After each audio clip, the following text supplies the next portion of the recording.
I was just waking up and I hear from the room right next door him having a seizure, so I run in and do what I'm supposed to, put him on a side and make sure he's not going to hit his head on anything, and then I yell at Sam to usually go downstairs and get you guys. You know. I love how it's such a normal thing in our house, even though now it's, thank God, very rare, but it is such a normal thing. I mean, I remember, I don't know if you guys remember, you're playing a video game with Jake and he has a seizure and you're like, seizure! You just kept playing because you're like, I'm going to beat him. Now I can beat him because he's having a seizure. No.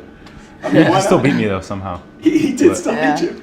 When I wake up from a seizure, a big one, I am drowsy, and sometimes I don't feel like talking about it a lot with other people. I mean, it gets frustrating, right? We don't know what caused them. That's the weird thing, and I want to find out what caused them. Do you ever worry about the possibility of having a seizure because your brother has seizures? I've not really been worried. I've just been like I know it is a possibility.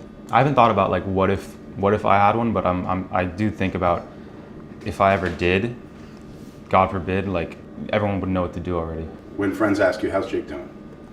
How does that make you feel? I mean, obviously they care, but like he's a normal person. He's not different. He's just has epilepsy. That's like saying like how are you doing? It's like the same thing to me. So that's all. I like to answer. They go, how's your brother doing? I go, oh, he's doing great. He's working. He's and they go, no, like, how's his epilepsy doing? I'm like, oh, that's good too. Like, yeah. Because that's not the only thing about him, you know. It doesn't define him. Yeah, it's not at all. Yeah. It's I love talking about him as if he's not here. That I love doing. Right here. Oh, there you are. There you are. Right here. If you see someone have a seizure, what do you do, Sam? Turn them on their side and make sure their head is in a dangerous spot, or make sure like if you have a jacket on or a shirt on or something, put that under their head so it's stable, and put them on their side and wait for it to stop. One of the first things that we do, that Mom and I did when Jake was little, is take a video because the doctor needs to see certain seizures. If their hand is moving a certain way, it'll indicate exactly how, what type of seizure it is, where it's coming from, what it's doing.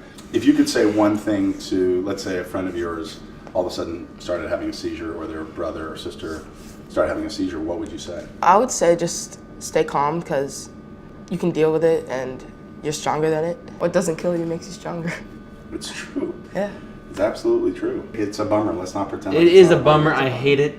You go a long period of time, and then all of a sudden, and we try and figure out, why did you have a seizure? Was it Ben? Was it Sam's fault? You know what I mean? Like, it's definitely your brother's fault. It is. The takeaway for me is that it becomes your normal. I mean, it just is. This is part of our lives. Yeah. This is part of, and luckily, there's stuff going on in the medical community. I really, truly believe this, and it's wishful thinking, but it's also what I believe, that the majority of your life, you're not going to be living with seizures. You're going to have them under control. So, like, you're dealing with something hard or something, you're like, I don't know, taking a test at school and like you didn't study for it, and you're... Wait, what? I'm getting my wisdom teeth out next week. Right. Yeah. And before the surgery, like, oh God, they're gonna cut into my mouth, and it's like at least it's not my brain. Jake's gone through multiple brain surgeries. Like if he can do that, I can, suffer a little bit with my mouth. Yeah. Last question. For me, my epilepsy hero is Jake, without question. Mm-hmm. So I'm stealing that from you. You guys are not allowed to use that. And we talk about who helps you in this epilepsy journey. It could be anything. It could be a parent, a friend, a doctor, anybody. So Jake's my epilepsy hero for obvious reasons. Yeah. Who's your epilepsy hero, Ben? I don't know. Probably Pitbull. Pitbull? No, just kidding. It's Mom. Just because she always, no matter how much crazy is going on, she always has everything under control, and she knows what to do. I agree with you. I think Mom is, that sort of controlling influence in the house. She's got everything under control, and I get it. She's the rock. Who's your epilepsy hero, Sam? My epilepsy hero is you. You started to talk about it because of him, because of epilepsy, because you have to talk about it. It can't be in denial, and it's really not that hard to talk about. And you're just like you're such a hero to mine just because of what you've done with us. I don't know about that. Not always, but. Okay. Thank you, dude. Thank you. Who's your epilepsy hero? These two guys. Why? That's awesome. They always got my back. Thank you, guys. I love you. No problem. Love you.